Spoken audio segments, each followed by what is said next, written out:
오늘은 요한일서 3장 13절로 24절 말씀 나누겠습니다. 형제들아, 세상이 너희를 미워하여도 이상히 여기지 말라. 여러분, 엘리트들의 그레이트 리셋이 지금 아주 활발하게 진행 중입니다. 주로 선진국으로부터 시작하고 있습니다. 여러 가지 법들이 매해 새롭게 발의되며 추진되고 있죠. 그들은 지구 환경을 위한 거다. 지구의 온난화를 해결하기 위한 거다. 생활의 편리함을 위함이다. 등 여러 가지 살기 좋은 세상으로 나아간다는 명분으로 법들을 개정하고 있습니다. 하지만 이 법들은 모든 인류를 통제하기 위한 거지만 특별히 예수님을 믿는 우리를 통제하기 위함입니다. 지금까지의 인류 역사를 보면 그들의 계획을 방해하고 있는 존재들이 바로 우리 그리스도인들이기 때문입니다. 지금 팬데믹이란 명분으로 여러 가지 자유를 빼앗고 있는데 깨어있는 자들이 이 법들을 최대한 막으려고 애쓰고 있습니다. 그 중심에 바로 그리스도인들이 있죠. 이들은 머지않은 미래에 기독교인들을 통제하고 체포하고 죽이려고 계획 중에 있습니다. 그들은 우리가 믿는 예수님을 싫어하기 때문에 그를 믿는 우리들도 싫어합니다. 하지만 우리는 성경을 믿기 때문에 어떤 시련이 와도 두려워하거나 걱정할 필요가 없죠. 지금 그들이 계획 중인 프로젝트 가운데 한 가지만 소개해드린다면 15분 도시를 만들려고 합니다. 유럽 선진국들이 먼저 추진하고 있습니다. 한국도 서울, 부산, 제주도 같은 곳에 지금 추진하려고 계획 중에 있습니다. 서울은 15분도 아닌 10분 도시를 만들려고 계획 중이죠. 환경을 살린다는 명분으로 개개인의 이동 거리를 제한하는 정책입니다. 일자리나 생활을 15분 거리 내에서 다 이루어져야 하는 그런 정책이죠.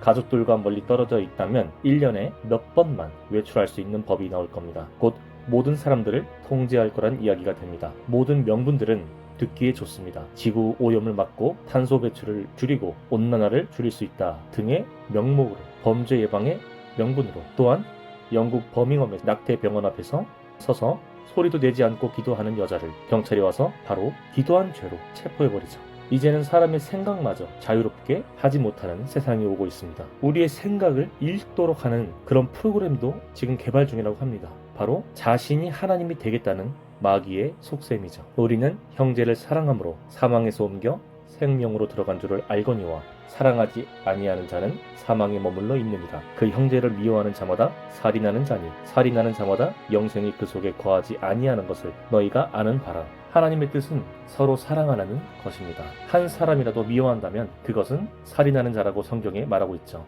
미워하는 것 자체가 죄가 되기 때문에 그 사람은 설령 예수님을 믿는 자다 하더라도 그 속에는 영생이 없다고 합니다. 원수까지도 사랑할 줄 아는 저와 여러분이 되시기를 바랍니다. 형제를 위해 자기 목숨을 바치는 사랑보다 위대한 사랑은 없다고 나옵니다. 16절에는 형제를 위해 목숨을 버리는 것이 마땅하다 라고 나오죠. 18절 우리가 말과 혀로만 사랑한다고 하지 말고 진실함으로 하라고 나옵니다. 이로써 우리가 진리에 속한 줄을 안다고 합니다. 이 뜻은 진실함으로 사랑한다면 진리, 바로 진리이신 예수님에게 속하였다는 말이 되죠. 21절 만일 우리 마음이 우리를 책망할 것이 없으면 하나님 앞에서 담대함을 얻는다고 합니다. 하지만 모든 사람들 중에서 이런 사람은 극히 드물죠. 왜냐하면 책망할 것이 없는 사람은 곧 의인이죠. 하지만 성경에 의인은 없나니 하나도 없다고 하죠.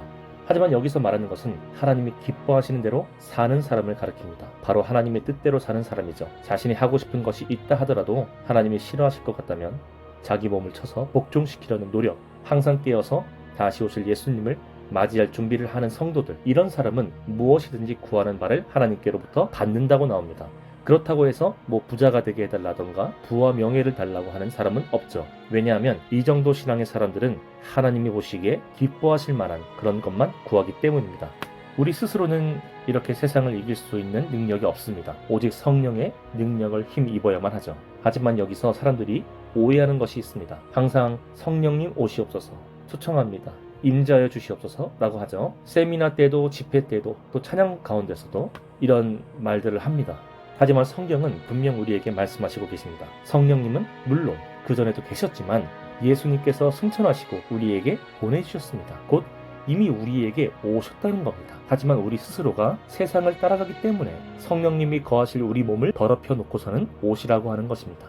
우리가 하나님 앞에 바로 선다면 우리가 오시라고 안 해도 이미 와 계십니다. 이미 임재해 계시다는 겁니다. 성령님은 마귀들처럼 밖에서 우는 사자와 같이 삼킬 자를 찾지 않으십니다. 우리 안에 항상 거하시는 분이 바로 성령님이십니다. 우리가 늘 말씀 읽고 찬양하고 기도하고 스스로를 마귀에게로부터 방어하고 있다면 이미 우리는 성령님과 동행하고 있다는 뜻이 됩니다. 결론을 맺겠습니다.